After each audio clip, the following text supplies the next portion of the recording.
We don't want bishops in another land dictating to us the laws of this land. And so we stepped away from Rome, but we kept our faith. We kept it very much intact. There were a few changes, 39 articles, the Book of Common Prayer, but essentially, Anglicanism is the English expression of the Catholic faith, mostly Catholic. And so the Church of England has become very broad. There are evangelicals who are non-liturgical and very much charismatic, and then there are Anglo-Catholics who are very much like the Roman Catholics but without the Pope. So, say in a country that was once Christian, the numbers are so bad. What is the church attendance, Christian identifying of England today? The average church attendance is 25. The parishes are incredibly small, like 25 people per parish. So what percentage of Brits would... That's a question. So for the first time ever in our history, it's not in the majority. The majority of people in England have been Christian up until this point. The recent census of last 2 years ago showed that we're below 50% now for the first time ever. So atheists and agnostics are now the majority in England. Christians will come second to that, and then Mohammedans are rapidly taking over. But of course, this is demographics. In England, the birth rate is 1.4. So mothers and fathers are not replacing each other, and the Mohammedans are rapidly outbreeding. Yeah, there's so much to unpack here. So when did the trend towards secularism begin, and when did it accelerate? The early 20th century. World War I and World War II were massive catalysts in this. But of course, religion has been pushed on us.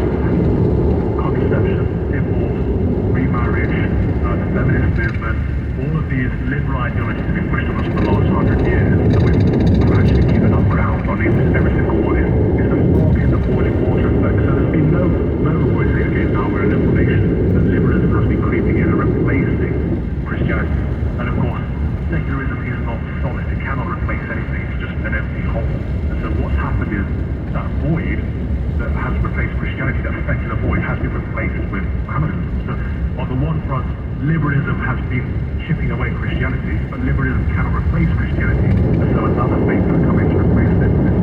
You are one of the only outspoken people in Britain that I can think of in the faith community. I'm sure there are others.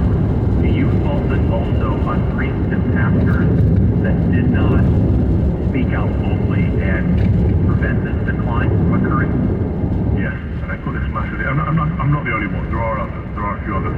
But it feels like you're alone quite often. They should, because the church should be there to be our spiritual pastors, no matter who we are, where we are. And in England, we've lost that because of our class massively. Because the upper class, the upper middle class of the clerics want to be seen as nice. They want to be seen as acceptable and reasonable and moderate. So they don't want to rock the boat. They still want to go to the gentleman's club. They still want to go to the House of Lords. They want to be a part of the establishment bubble. And you can only do that if you play the game. Now, we live in a time where we can no longer afford to play the game, and speaking the truth can cost you everything.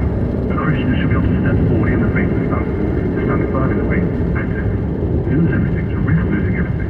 And I keep saying that it's actually nothing. When we get persecuted today, we get a few friends and followers on Facebook. We may get banned from social media. We may potentially lose a job or a promotion, but we're not truly being persecuted in the same sense that our forebears were. And so we're actually cowards. We're afraid of nothing. But what we're seeing is more and more people are being cancelled. And every time someone's cancelled, they find that strength of Christ. They find that courage. Because it's not our courage, it's not our strength, it's His. So you kind of need to go through the cancellation first in order to realize it doesn't matter. It means nothing. So I don't want to overemphasize the depressing nature of this, but I'm going to ask you a question very bluntly. Is England lost? Unfortunately, I think it is. I think England, there's no democratic means to save England. We've seen this in our capital city of London, where white Brits are in a minority for the first time in our history. Imagine the capital city where the native indigenous people are in a minority. We've re-elected a Mohammedan mayor for the third time. There is a block vote there that we cannot beat. Christians don't come out and vote. Conservatives no longer live in London. And so we have no democratic means of taking it back. And the country as a whole is following suit. We just had a general election. We elected 15 Mohammedans to the House of Parliament. We elected more liberals and more socialists than ever before. There are very few conservatives and very, very few Christians. We need more Christians to stand for office. We need more Christians to get out and vote. But it's not happening. So if it does happen, I don't know by what means we can take the country back. I see England has fallen. I think Europe has fallen.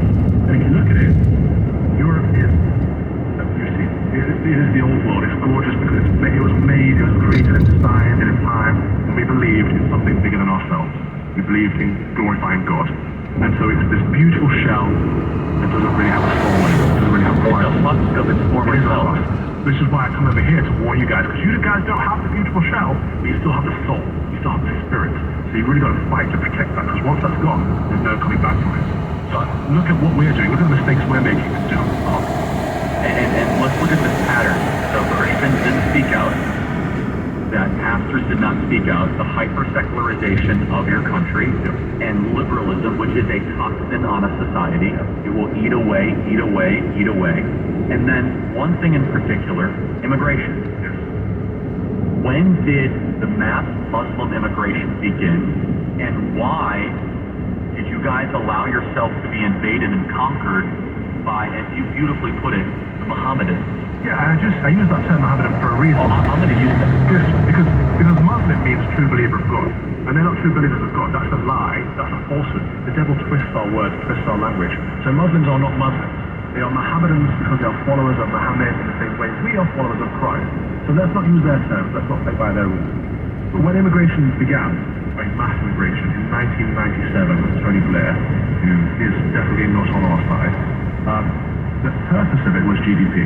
So countries have been measuring their success by GDP for a long time, as if the success of a country is dictated by how much money is coming in and going out. It's a stupid, superficial measure.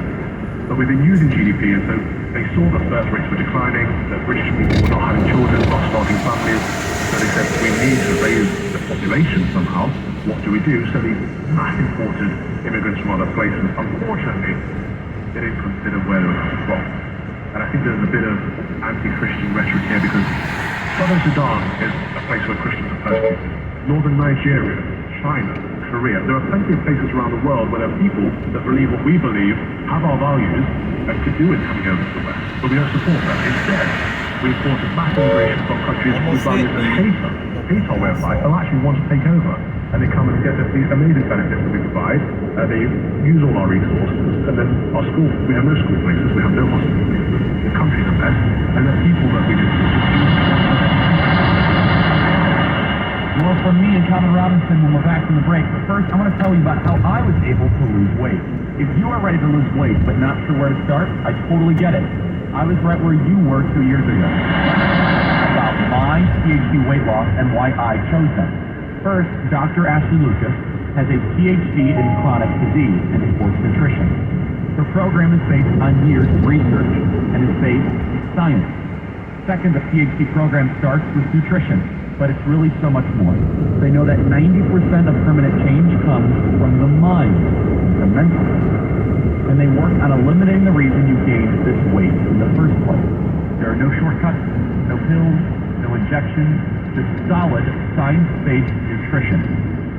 You guys can check it out at myphdweightloss.com. If you are ready to lose weight for the last time, call 864-644-1900. That is myphdweightloss.com, 864-644-1900 at myphdweightloss.com. We'll be right back, everybody.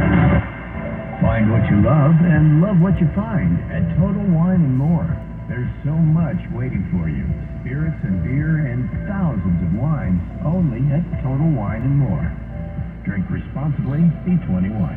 Progressive knows when you own a boat, life on land is a tough sell. Come on down to Land. It's the place where you get to do so much waiting. You can wait in traffic, drive-thrus. You can even wait at the doctor's in a room specifically made for waiting. It's Land, baby. Come and sit patiently for a while, then wait even longer. It's Land. Life on a boat is way more relaxing, and it's even more relaxing when you protect your boat with Progressive, America's #1 boat insurer. Progressive Casualty Insurance Company of affiliates, #1 rating based on 2022 boat market share data from RateFinance.com. Wesley Financial Group is not a law firm. Are you a victim of the timeshare trap and think there's no way out? I'm Chuck McDowell, founder of Wesley Financial Group, the original timeshare cancellation expert. And I'm here to tell you that there is a way out. All you need to do is give my office a call. I will send you a timeshare exit information kit absolutely free, explaining how the timeshare industry works and your options for cancellation. Call Wesley now for your free info kit. 800-511-1551. 800-511-1551. Whether you're in your home, automobile, or outside of the heat, it's July. So it can be on everywhere. Well, except when you have snow coming out of your radio.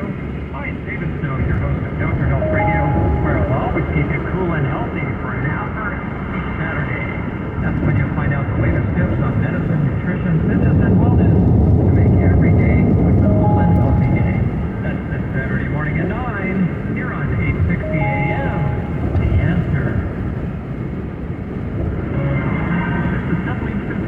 Israel.com. It took less than a week between Vice President Kamala Harris to criticize and put distance between the United States and Israel before Hezbollah launched a rocket attack on the Golan Heights in Israel, killing 12 children in a soccer field, maiming many others. In reprisal, Israel has now targeted Hezbollah commander Fuad Shakur, who's been wanted by both Israel and the U.S. for years. Shakur was part of the planning of the 1980 U.S. Marines in Lebanon, killing 241 of our U.S. brethren. It's a good reminder of Iran being behind massive attacks on and killings of Americans. From Lebanon to Israel, from Saudi Arabia to Iraq to South and Central America to Washington, D.C. and New York. The Obama-Biden-Harris Iran policy has been one of enabling and enriching Iran, relaxing sanctions, and emboldening the mullahs in Tehran. It's a dangerous moment, made possible by President Obama, President Biden, and Vice President Harris. It's a record of shame. If you're between 50 and 85 years of age, stay tuned for this very important message. The average funeral visit means over $10,000 to $15,000. Is your family prepared to handle the financial burden after you are gone? Did you know that you may qualify for up to $25,000 in final expense life insurance benefits? These state-approved final expense plans will pay a tax-free benefit to your family after you are gone, regardless of your future age or medical condition. There are no medical exams. Your rates will never increase. Your benefits will never decrease. Don't make the last gift to your family a large funeral. Call 800-496-4779 now to lock in your lowest rate or get a free quote at Compare National now at 800-496-4779. Prepare for the inevitable and sacrifice. Don't leave your family grieving and worried about paying your debt.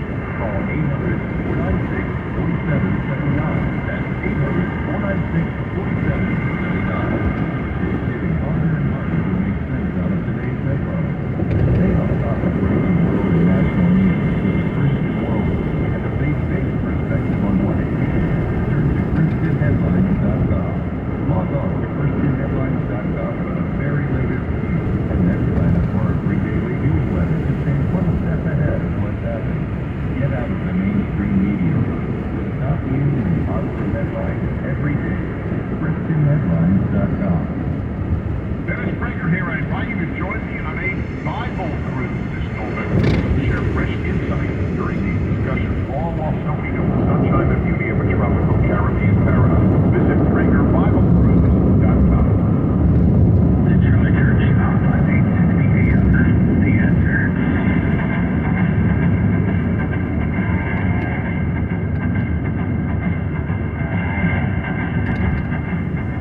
Here's another moment from my interview with Calvin Robinson. Enjoy. So you saw you say the Cuban or has Cuban family here? Yeah. So typically growing up, Calvin, the cautionary tales that we would receive were from people from Venezuela and Cuba.